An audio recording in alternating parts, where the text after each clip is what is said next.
বিজেপিৰ তৰফৰ পৰা নিৰ্বাচনী ইস্তাহাৰত কেব অৰ্থাৎ নাগৰিকত্ব সংশোধনী বিধেয়ক তেওঁলোক পাৱাৰত আহিলে পুনৰ তেওঁলোকে আনিব বুলি পুনৰ তেওঁলোকে ঘোষণা কৰিছে।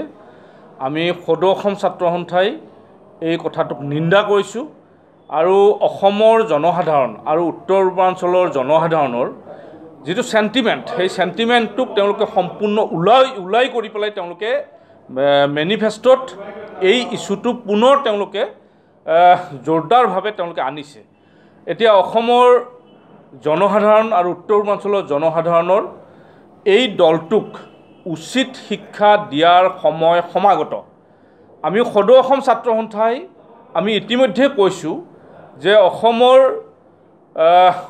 জনজীৱনৰ নিৰাপত্তা সুনিশ্চিত কৰিবৰ কাৰণে অসমৰ ভাষা সংস্কৃতি অসমৰ সভ্যতা এই সকলো নিৰাপদ কৰিবৰ কাৰণে সৰ্বসাধাৰণ ৰাইজে এতিয়া এই দলটোক উচিত শিক্ষা দিয়াৰ সময় আহি পৰিছে আৰু সেইকাৰণে সদৌ অসম ছাত্ৰ সন্থাই আমি স্পষ্টভাৱে কৈছোঁ যে কঠোৰ নিৰ্ণায়ক আৰু সঠিক সিদ্ধান্ত গ্ৰহণ কৰাৰ কাৰণে অসমৰ জনসাধাৰণে এইটো এটা উচিত সময় আৰু নিৰ্বাচনৰ সময়ত বিভিন্ন ধৰণৰ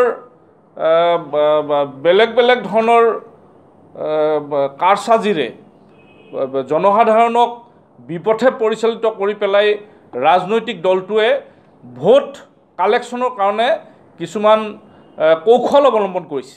আমি সদৌ অসম ছাত্ৰ সন্থাই স্পষ্টকৈ কৈছোঁ আজি নতুন দিল্লীত যিহেতু বিজেপিৰ ৰাষ্ট্ৰীয়ভাৱে প্ৰচাৰিত যিখন তেওঁলোকৰ মেনিফেষ্টো তাত স্পষ্টকৈ উল্লেখ কৰিছে যে তেওঁলোক পাৱাৰত আহিলে তেওঁলোক ক্ষমতাত আহিলে তেওঁলোকে এই নাগৰিকত্ব সংশোধনী বিধেয়কখন আমাৰ ওপৰত জাপি দিব আৰু অসমৰ সভ্যতা সংস্কৃতি অসমৰ জনজীৱন থানবান কৰি দিব।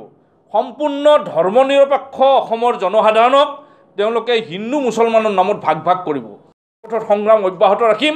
ইয়াৰ পৰৱৰ্তী পৰ্যায়ত সদৌ অসম ছাত্ৰ সন্থাই নিজা পৰিকল্পনা যুগুত কৰি এই বিলখন প্ৰতিহত কৰাৰ কাৰণে আমি পদক্ষেপ গ্ৰহণ কৰিম। কিন্তু বিলখন কোনো কাৰণত যাতে তেওঁলোকে আনিব নোৱাৰে তাৰ কাৰণে যত যি কৰিব লাগে সদৌ অসম ছাত্ৰ সন্থাই বদ্ধপৰিকৰ আৰু কেন্দ্ৰীয় চৰকাৰক আমি সকীয়াই দিছোঁ।